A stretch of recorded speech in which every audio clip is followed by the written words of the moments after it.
Alrighty, good evening everybody, good evening. If you would, get your Bible out and open it up to Mark, the 16th chapter.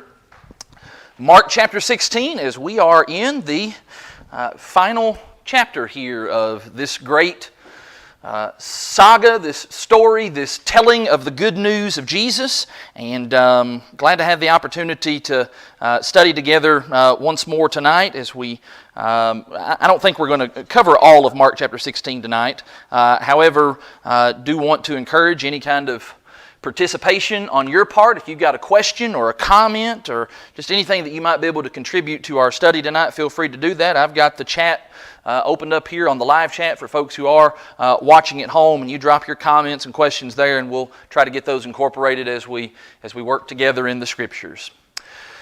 We concluded last week at the end of chapter 15 with Jesus, his death, and he is now buried and has been placed into this new tomb by Joseph of Arimathea, and that's where chapter 15 ends.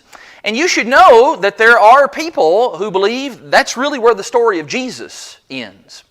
Probably most famously would be Thomas Jefferson. And yes, I am talking about Thomas Jefferson, who was one of our presidents here in the United States. Thomas Jefferson was an admirer of Jesus, the man. He had great admiration for the life of Jesus, for the morals that Jesus stood for and that he taught. And he viewed him as a good man, as a good moral teacher. However, Thomas Jefferson, like lots of people, did not believe in the divinity of Jesus.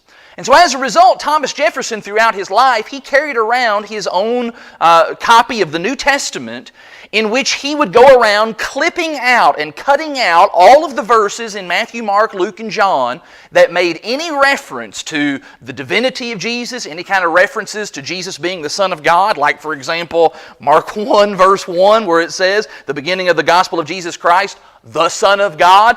Thomas Jefferson would have clipped that verse right out of its pages, leaving only those things that are, non-miraculous and things that do not indicate anything about Jesus being from heaven or being the Son of God. And the ending passage to Thomas Jefferson's Bible, in the years since, it's been referred to simply as the Jefferson Bible. I think there's actually the original copy of it is preserved maybe in the Smithsonian or somewhere like that. The ending passage of the Jefferson Bible is back up at the end of chapter 15, there at the end of, say, verse 46, where it says, "And they rolled a stone against the entrance of the tomb." The end. As far as Thomas Jefferson was concerned, as far as a lot of people are concerned, yes, Jesus was a real historical figure, but as far as his story ended where everybody else's story ends. It ends in the grave. You die, you get put in the grave. In Jesus' case, you get put in a tomb. That's as far as your story goes. There's nothing more to be said about you. Of course, for us as Christians, as people who claim and profess to be the followers of Jesus Christ, we believe differently, don't we? We believe in all of those verses that Thomas Jefferson clipped out of his Bible, all those things that pertain to the miracles of Jesus, the divinity of Jesus, and then, of course, what chapter 16 is going to talk about, and that is the resurrection of Jesus. And when we talk about the resurrection of Jesus, we really are talking about the miracle of the Bible. We've looked at a lot of the great miracles of Jesus through the first 15 chapters of this book, but none of those compare with this miracle. Not just any resurrection, His own resurrection from the dead. And the reason it is the miracle of the Bible is because everything hinges upon the resurrection. Isn't that so? If Jesus died and was crucified, even as all of the details are, even if He died for a very good cause and died for all of these noble reasons that He did, people would think highly of Him and would think, well, that's a good guy, and we'll put Him down in the history books as being kind of a hero for doing those things. But what sets Him apart, what sets His death apart, is the fact that He died and then He rose never to die again. And that's what makes Jesus different from every other leader of any other kind of religious group. You think about in Islam, Muhammad. Well, Muhammad, there may be some good things that could have been said about him. I don't know. I never knew the guy. But there's one thing I can tell you for certain. When he died, That was the end of his story. He did not rise from the dead. And there were other people in the Bible who were raised from the dead. Jesus raised Lazarus from the dead. But eventually, later on, Lazarus died, fully and finally died. And Jesus is different in that case because he rose never to die again. And that's what makes this chapter and, of course, the parallel accounts in Matthew and Luke and John so important, because everything that we are, it rests upon the resurrection of Jesus. Now, Mark is not going to go into as great a detail as some of the others do, as Matthew does and Luke does and even John does. Mark, as has been the case, he's fast moving. That word immediately has been the key word throughout Mark, and he's going to kind of immediately get to this resurrection thing, and he's going to hit the high points, and he's going to kind of keep motoring right on through. But we need to understand about the resurrection. We need to understand why it is so pivotal and why it is so important and why we believe that it really did take place. We need to be able to give a defense for that. We need to be able to give an answer for that, as Peter talks about in the epistle that he wrote about giving an answer for the reason of the hope that is within us with meekness and with fear. And if ever there was something we needed to be able to give an answer for, give a defense about, it's this right here. It's the resurrection of Jesus Christ. Now, if I were to come to you and I were to ask you, okay, why do you believe that Jesus rose from the dead? What are you going to say? I guess the easy thing would be to say, well, because the Bible tells me so. Okay, that's fine, that's good, but could we do a little bit better? You know, we don't want to just have kind of some generic blind faith in this book. There needs to be more than just that. Maybe that bears out a little bit more explanation. Are we able to do that? Because the fact of the matter is, if Jesus was not raised from the dead, man, that just changes everything, doesn't it? Think about how different your life would be. Think about how everything that you hold near and dear, think about how different all of that, think about how different our entire world, our universe would be if Jesus did not rise from the dead. In fact, for the benefit of folks at home, I put some things here on the screen. Without the resurrection, let's just stop and catalog some things. First of all, without the resurrection, all those disciples, all those followers of Jesus, they would have quit. They would have stopped being followers of Jesus. Why? Well, because we're talking about a dead guy. We're not going to follow somebody who's dead. We follow people who are living and alive and are active. The disciples would have stopped, which means there wouldn't have been any New Testament. We wouldn't even be reading about this stuff in that book that we're holding in our hands right now. Those are the guys, those followers of Jesus, the people who believed in the resurrected Lord, those are the guys who wrote the New Testament. But without the resurrection, well, there'd be no New Testament. That means as well as we're thinking about the New Testament, that also means that the Old Testament would be left undone. There are prophecies in the Old Testament that without the resurrection, those prophecies would have never been fulfilled. There's a lot of prophecies that are fulfilled prior to Jesus' death, but there'd still be other prophecies that had yet to be fulfilled if Jesus didn't rise from the dead. All of that means that God's character kind of comes into question and into maybe disrepute. I mean, what kind of God makes all these promises and says all these things and then doesn't follow through with them? All those spiritual promises, the promises that date all the way back to the Garden of Eden, promises that were given to Abraham, the promises that were given to David, all of that stuff would be absolutely empty. Not only that, but if there's no resurrection of Jesus, then that also means there's not going to be any second coming. You know, we talk an awful lot and we concern ourselves an awful lot with the second coming of Jesus, being prepared for that day, the day of judgment. If Jesus is still dead, well, there's no second coming to be looking forward to. That event is completely made up.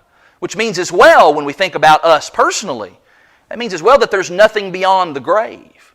You know, Jesus' resurrection, according to 1 Corinthians 15, is designed to be kind of the first fruit. It's designed to be kind of the template by which our resurrection is to take place. But if Jesus isn't raised from the dead, well, then we don't have anything to look forward to after we die. And that, I got to tell you, that's the thing that really starts to hit home, doesn't it? Think about if this life, you know, the few meager years that we live here on this earth, if this is all that there is, say we live to be, you know, as the psalmist talks about, 70, or maybe if by reason of good health, 80 years old, okay, that's a good little chunk of time. But if that's it, as soon as you die, your history ceases, there's nothing more to you, man, that's kind of pitiful. Nothing to look forward to beyond this life.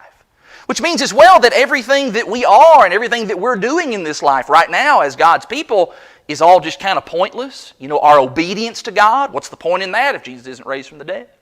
Or our worship as we've come together to worship God. Well, but that's all just kind of vain and empty. We're worshiping a God who again, His character is really questionable. And why would we even worship a God like this? And the gospel that we believe so much is the power of God unto salvation. Well, that doesn't exist either. There is no saving power in the gospel. In fact, when we think about gospel, that of course means good news. But it's not really good news if the story ends with Jesus dying and being put in a tomb, the end. That's kind of sad news, isn't it? So all of those things, our life is just totally different if there is no resurrection from the dead. And of course in 1 Corinthians chapter 15, in the first big chunk of that chapter, Paul talks about that extensively, about how, man, we're just pitiful. Our lives are just miserable if there is no resurrection and if Jesus is not raised from the dead. And so what do we do with this account that's given here in Mark about what takes place on that fateful Sunday morning? And that is where we are, of course, in the timeline. We are now here on early Sunday morning, the first day of the week. That's the language that gets used over and over. You might be interested to know this. I just learned this past week, that the Jews actually didn't have like an actual name for the days of the week. Instead, they just counted the days, and the days were really kind of numbered and ordered according to the Sabbath. So, of course, the Sabbath was the seventh day of the week, and then everything else was counted after that. So, the first day of the week, we call that day Sunday. We're going to see that Sunday kind of starts to come to the forefront now from this point forward in the New Testament story. So, let's read a little bit here. Verse 1. When the Sabbath was past, Mary Magdalene, Mary the mother of James, and Salome, they bought spices so that they might go and anoint Him, that is to anoint Jesus. Now, say a couple of things here just about verse 1. First of all, Joseph of Arimathea, as we talked about at the end of chapter 15, was probably actually kind of in a rush to get Jesus' body down from the cross, to get it wrapped up, and to then get it placed in that tomb, which means he probably wasn't able to kind of, do the full embalming and all the things that go along with that, which would be customary when someone dies. There was kind of a rush because we needed to get him in the tomb before it turned 6 p.m., before it became the Sabbath day. Had to get him in there on that Friday evening. And I think that's at least part of the reason why we see here that these three women specifically are mentioned as having went out and bought spices. I'm going to assume they would have bought those spices probably on that Saturday, maybe went and bought that. If there was people that was selling, would have done that, got those together so that they could then come early on the next day, early on Sunday morning, to come and to anoint Jesus. Again, that would have helped with the smell and the odor in that tomb. The custom of the first century was that bodies were allowed to be placed in a tomb and be left there for about a year. And of course, at the end of a year, that's ample enough time for the body to decompose and to decay, and all that's going to be left at that time would be the bones. The bones would then be gathered up and be placed in a special box. It's called an ossuary, and then the bones would be taken somewhere else, and the tomb would be used again for somebody else. Maybe it'd be kept in the family, and other family members would be placed in there. But they're there here early on to kind of, stop the smells and the odors and the things that are going to happen when the body begins to decompose. Maybe the other thing just to say about that, about them coming and putting the spices and so forth, is this is just their way of honoring the Lord once again. We talked about that whenever Jesus was there in the presence of Mary, the sister of Martha, and how she began to anoint Him with those expensive perfumes. A big part of the reason she was doing that was to show her honor for the Lord and to show her respect for Him and her love for Him. And that's certainly what these women are doing. These women who cared so much about Jesus and had been with Him through a big part of His ministry and assisted Him and helped Him. This is their way after He's died to continue to show honor, maybe in similar respects to the way that we go and we place flowers on a grave or we put other kinds of ornaments and things. Again, it's to show honor to the dead and to show how much we cared for them. I want to say one more thing about the Sabbath before I leave verse 1. So that Saturday that Jesus was in the tomb for the full duration of that day, that is the last legitimate Sabbath. Have you thought about that before? We talked about when Jesus observed the Passover a couple days prior, that was the last legitimate Passover. Because that old way of doing things, things pertaining to the old law and the old commandments, all that upon Jesus' death, burial, and resurrection, all that's nailed to the cross. It's done away with. Which means that this Sabbath thing as well, that's the last one. It's done with that. God really is not all concerned about, Sabbath keeping from this point on. We're going to see, of course, that you keep on reading in Acts, Jews are still very, very concerned about keeping the Sabbath, and some of the early Christians continue to observe that as part of maybe kind of making themselves, ingratiated into the culture in which they lived. But the Sabbath law and the Sabbath rule really is done at this point. Verse number 2. Very early then, on the first day of the week, when the sun had risen, they went to the tomb. Verse 3, and they were saying to one another, who will roll away the stone for us from the entrance of the tomb? I want us to notice right here that these women do not come expecting to see the risen Lord. A few chapters ago when we talked about some of the women, I think maybe even a comment was made in class that it seems like it's possible that maybe some of the women, Mary and some of the others, that maybe they did believe the things that Jesus was saying about Himself, about how He was going to rise on the third day. His disciples, the 12 apostles, they were having trouble getting that, but maybe some of the women did. But I think this passage points out to us that even the women, they didn't get it. They maybe hoped it, but they didn't believe it. Because they came there on the third day, on that Sunday, and they expected to find a dead body. That's what they expected to find. That when they got to the tomb, there'd be a big rock there in the place where the hole would be cut out, and they're going to have to get somebody to move that out of the way so that they could then go in and anoint the body of Jesus. They do not believe in the resurrection. What they believe is that Jesus is still dead. That's then what makes, of course, these verses and the verses that follow so extraordinary. Because it just defies all of their expectations. Verse number 4, and looking up, they saw that the stone had been rolled back. And then Mark just kind of gives this extra note, it was very large. And that's Mark kind of just emphasizing to us, if we didn't already get it in the prior verse when they were asking the question about who's going to roll the stone away from the tomb for us. This is Mark's way of saying, hey, listen, if you don't know anything about tombs, this would have been a huge, gigantic rock.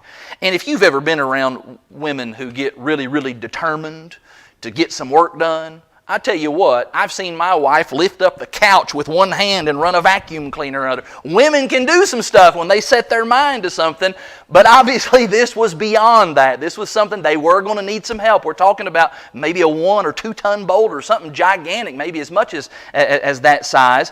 But they come and they find it's already been rolled back. So what in the world's going on? And of course there were lots of stories that circulated early on. We'll talk about those a little bit more here in just a second. But they see that the opening is there. So verse 5.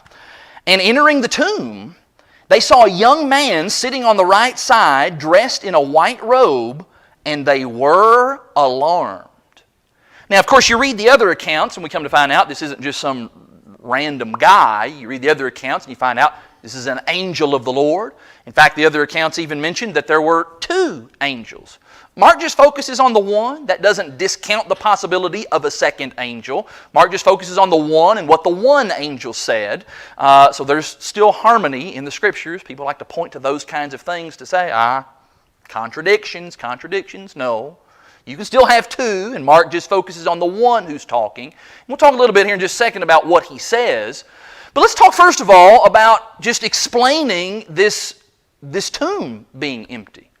Because there were lots of explanations that began to circulate very early on. In fact, there were even some explanations that were already circulated even before the resurrection had taken place. People were already kind of concocting some possible stories about what to say in the event that the stuff that this teacher from Nazareth, that all of his claims actually were indeed true.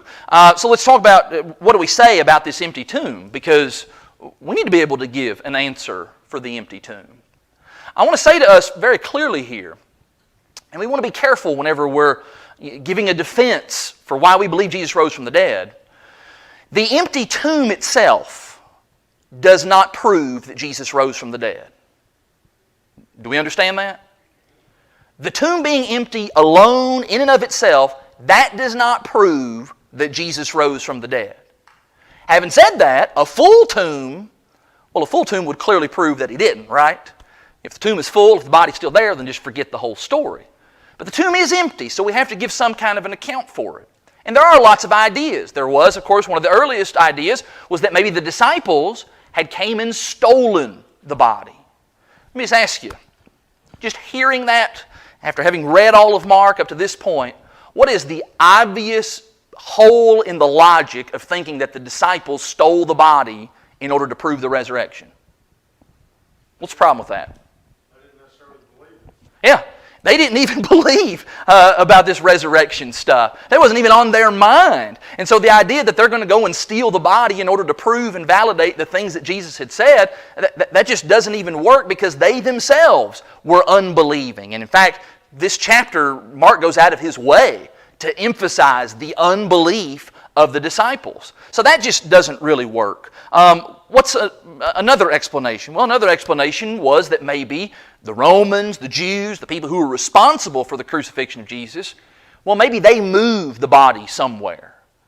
And the real problem with that is, well, what would be the point of them doing so? You know, the last thing they want to do is try to validate this story of the resurrected guy who was calling himself the Messiah. That just doesn't really work. And then, of course, there was a theory that kind of gained popularity in recent centuries, and it's been referred to as the swoon theory. And that's the idea that Jesus never really died.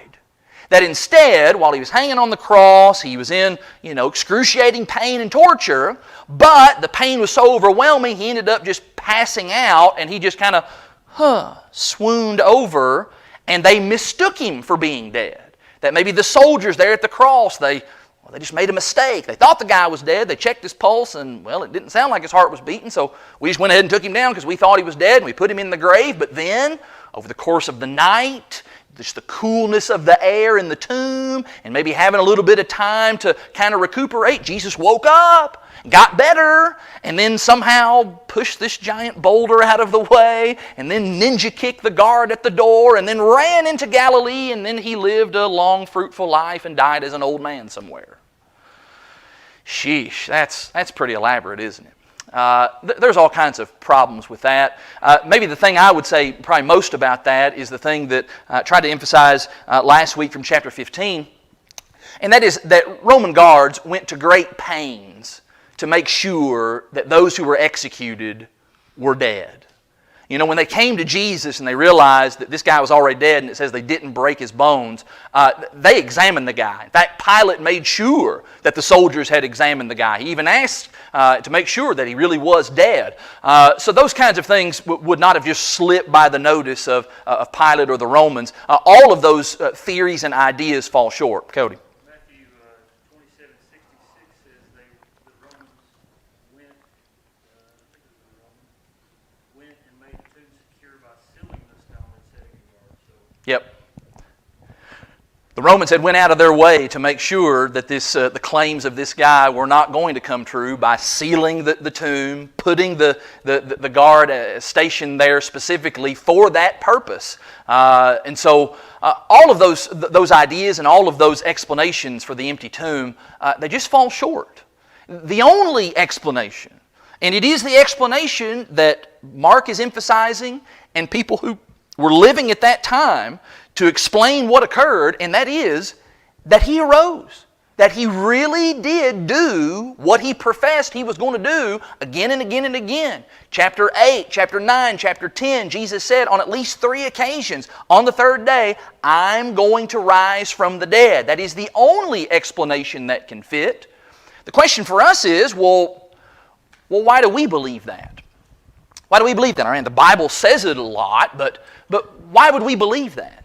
Well, the reason we believe that, and this is where it comes down to giving a defense for what we believe that because of the witnesses, because of the eyewitness testimony of people who saw Him alive, and then people who said, we saw him alive. And who exactly are we talking about? Well, we've already been introduced to some of them right here in this passage, and then we couple them together with the other gospel accounts. We get a rather lengthy list of eyewitnesses. There is, of course, Mary Magdalene. When you drop on down to verse 9, we're going to be told there that Jesus appeared first to Mary Magdalene. That's elaborated a little bit further in John's account in John chapter 20. Then he appears to those other women. Then there's the record here, later here at the end of Mark chapter 16, of Jesus appearing to 2 disciples. That's presumably the disciples who were on the road to Emmaus. You read about that in greater detail in Luke 24. There's a specific appearance between Jesus and Peter individually.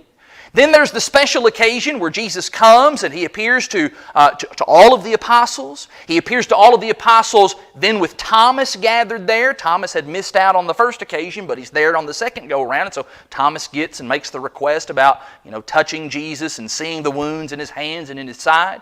1 Corinthians chapter 15 makes mention of Jesus appearing to James. That seems like a special singular event. There's mention as well in 1 Corinthians 15 and verse 6 about Jesus appearing to more than 500 people in Galilee. And then, of course, even after all of that, there is the mention in Acts chapter 9 of Jesus appearing to Saul of Tarsus on the road to Damascus. And then there is in Revelation chapter 1 the appearance that Jesus makes in a very special way to John while he was on the Isle of Patmos. You add all of that together, we've got more than 500 people who saw Jesus after his death. All right, we knew he died, but then afterwards, in the days and in the weeks after, we saw him. We saw him walking around. We talked with him. We had interactions with him. And do you remember in the Old Law, and actually it was even carried forward into the New Testament in 2 Corinthians chapter 13 and in verse 1, how many witnesses did you need in order to validate whether something was true or not? Yeah, 2 or 3. Deuteronomy 17:6 said originally, all you need is 2 or 3 witnesses. And for us today, what we have is we have the actual written record, the actual written testimony of at least 3 of those people. Paul, Peter, and John. All 3 of those guys in the documents in the New Testament, they all say at one point or another, we saw him alive. And at the end of the day, what it just comes down to is when 2 or 3 reliable people, when they come to you and they say, hey, this is what I saw or this is what went down, either you believe them or you don't. And for us, well, for me, I'll speak for me especially, their testimony is good enough. You got 3 different guys in different places and even at different times. They all had personal encounters with Jesus and saw him alive. I'm going to take their word for it. Those are credible guys. We're not talking about, scallywags and hoodlums and, just degenerate people professing this. No, these are moral, upstanding people. Don't have any other reason to not believe their word. We have their written testimony for us today. And it is for those reasons that we believe and we can believe and have confidence that Jesus did in fact rise from the dead. Now, of course, that's just strengthened even more by having the written record, the Holy Spirit inspired record of Matthew and Mark and Luke, those other gospel accounts. Put all that together. There's tons of evidence to believe that Jesus really did in fact rise from the dead. And of course, maybe the first person to make the pronouncement that Jesus was risen from the dead is this guy who's sitting inside the tomb, this angel that they come and meet, these women meet. So let's pick up there. Verse number 6, he said to them, don't be alarmed. You seek Jesus of Nazareth who was crucified. He has risen. He is not here. See the place where they laid him. The tenor of what the angel is saying here is, hey, you're in the right place. You didn't come to the wrong tomb. No, you're in the right place.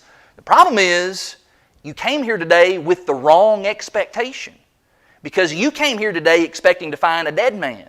But instead, what you came and what you were greeted with was the news of a man who is alive, who is living. Verse 7, he continues, but go, tell his disciples and Peter that he is going before you to Galilee, and there you will see him just as he told you.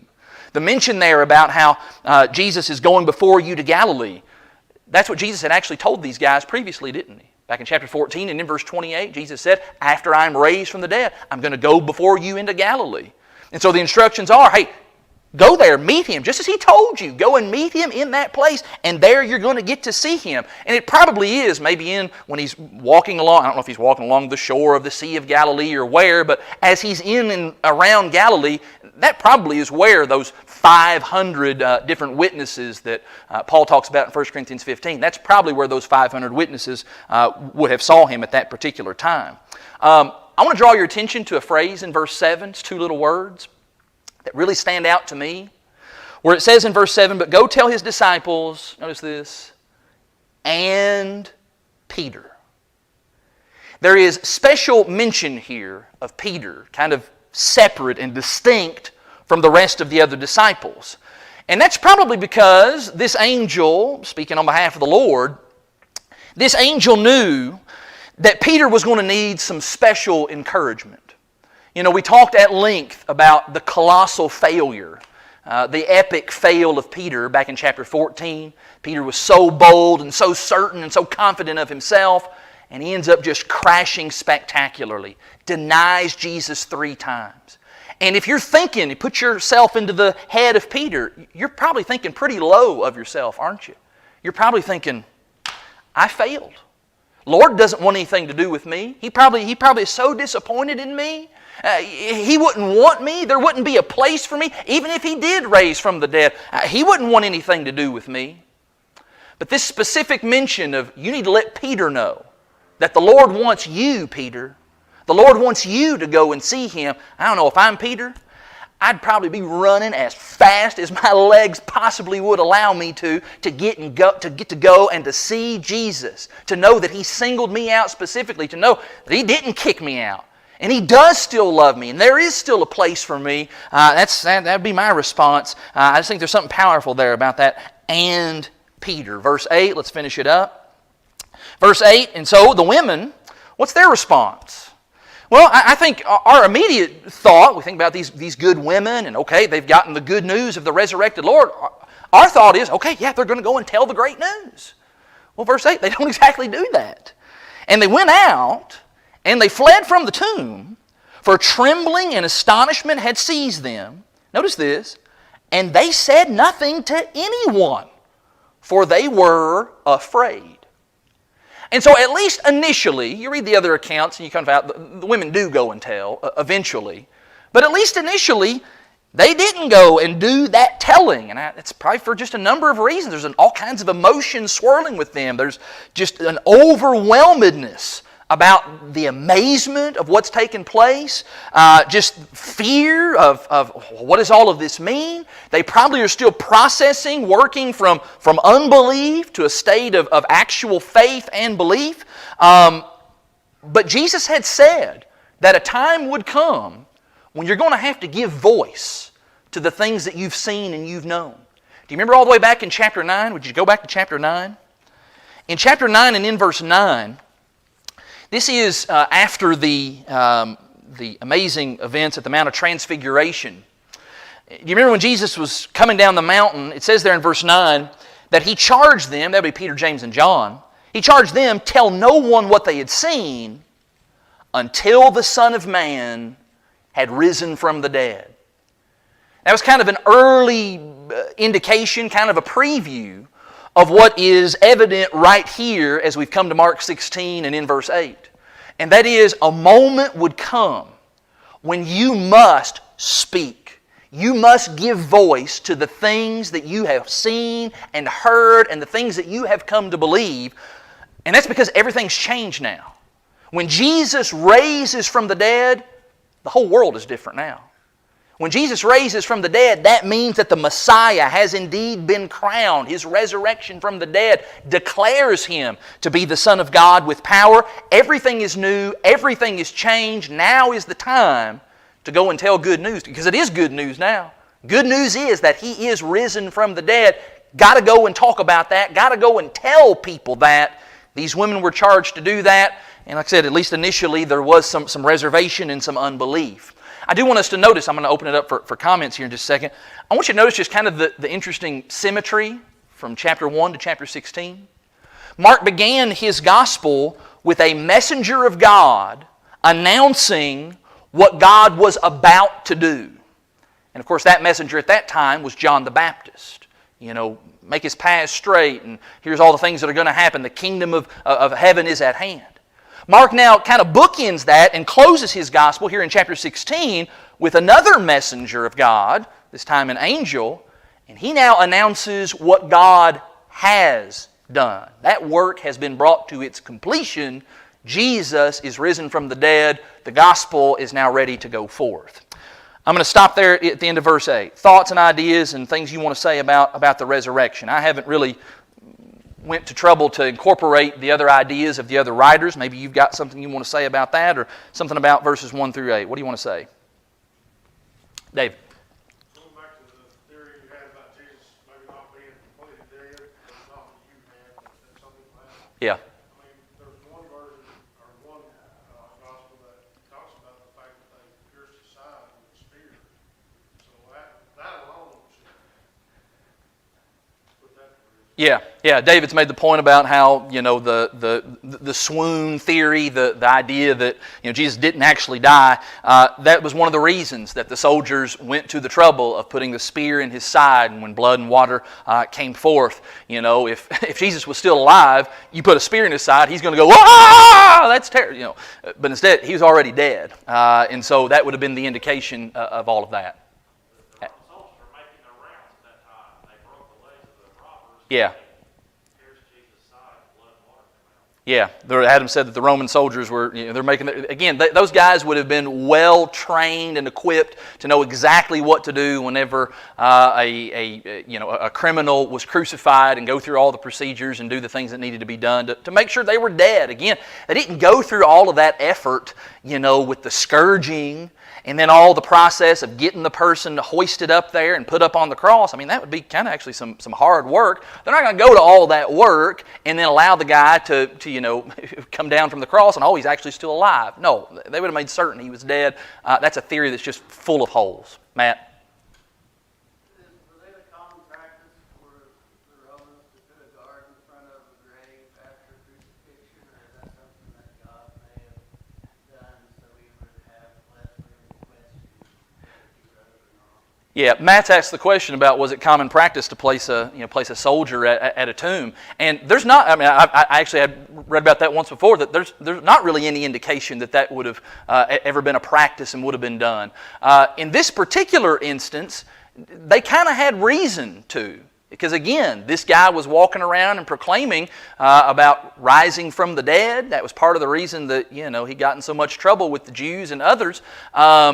And so when they caught wind of that, all right, well, we'll nip that in the bud, and we'll place a guard there, and we'll just see if he actually rises from the dead. And of course, it's interesting to know that the guards there, they are there, and he still ends up rising from the dead. It doesn't prevent Jesus and God's plan coming to fruition. Cody. And the way it reads in Matthew there in chapter 27, it kind of sounds like it may have been the Pharisees and the chief priests who actually put the priest there. So it would have been a Jewish, I'm assuming Jewish, so all the more proof that they would have been standing there making sure no one came in or out. Right, Matthew 27, you pick up there in verse 62 where it says the next day on the Sabbath. That's when these members of the Sanhedrin, the leading priests and the Pharisees, they're the ones who went to Pilate and said, hey, we heard him say this stuff about after 3 days I'll rise from the dead. So we're requesting that you put this, give us this extra seal, put this extra layer of protection on it, because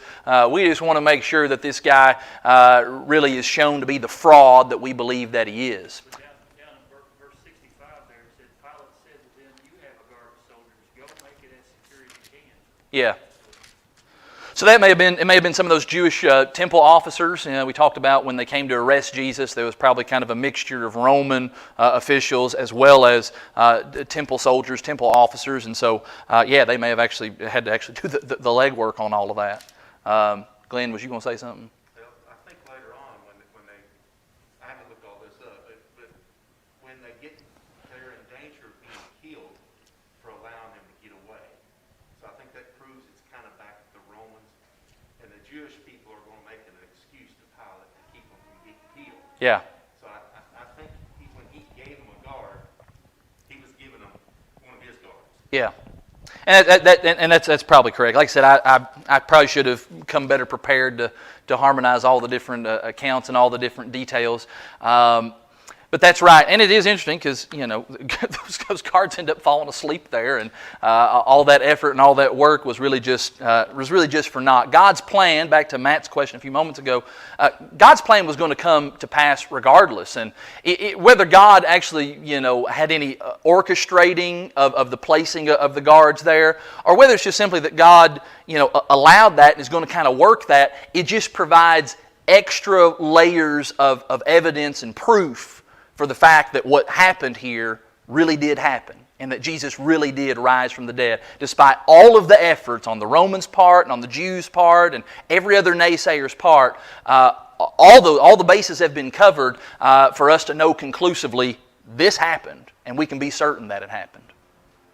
What else?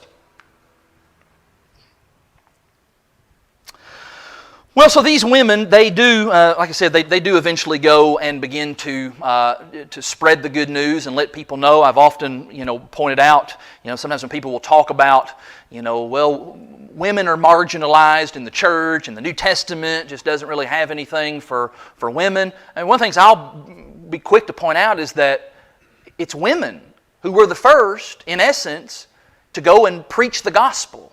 Now, they didn't do that in the same way that I stand up and stand in that pulpit back there and preach the gospel in front of the church. But they did go and tell others the good news of the risen Christ. And women still today can still do that. Maybe not up in a pulpit, in front of a mixed assembly, but we can be involved in that. Men, women, young, old, everybody can be involved in that good work. And these women were the first to do all of that. Let me read. I'm going to read these next couple little paragraphs, and we're going to save for next week the discussion about whether or not verses 9 through the end of the chapter actually even belong in Mark, because the fact is there's a lot of dispute about Mark 16 verses 9 through 20. In fact, I just noticed this past week. This is in the New Living Translation, and I actually kind of like what the NLT translators have done. They've actually kind of given 3 different layers of information for the benefit of their readers. That at the end of verse 8, they give this note that the most ancient manuscripts of Mark conclude with verse 8. Later manuscripts add one or both of the following endings. Now, the more lengthy ending is verses 9 through 20.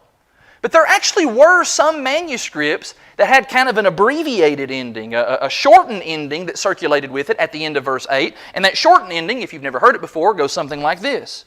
Then they briefly reported all of this to Peter and his companions, and afterward Jesus himself sent them out from the east to the west with the sacred and unfailing message of salvation that gives eternal life. Amen. Now, I want to talk next week, because we're not going to have time to do that tonight. I want to talk next week about the case for and the case against verses 9 through 20, and give some evidence and some things that will help us as we think about these verses. I'll go ahead and give you a spoiler. I'm of the persuasion that verses 9 through 20, they do fit, and they are appropriate, and I think we can include them and count them as Scripture, and we can trust them as Scripture. But we'll talk about that next week. Let's just close with reading verses 9, 10, and 11, and then 12 and 13, and then we'll wrap it up. Verse 9 says, Now when he rose early on the first day of the week, he appeared first to Mary Magdalene, from whom he had cast out 7 demons. She went and she told those who had been with him, as they mourned and as they wept. But when they heard that he was alive and had been seen by her, they would not believe it still. Then verse 12, after these things he appeared in another form to 2 of them, 2 other disciples, as they were walking into the country, and they went back and they told the rest. Notice again, but they did not believe him. I just want you to go ahead and underscore there at the end of verse 13, at the end of verse 11, there continues to be unbelief even despite these eyewitness accounts. And we'll kind of wrap all of that together as we probably end up concluding this last section here next week in Mark 16. Appreciate all the good attention and your good comments and observations tonight, and look forward to finishing up the Gospel of Mark next week.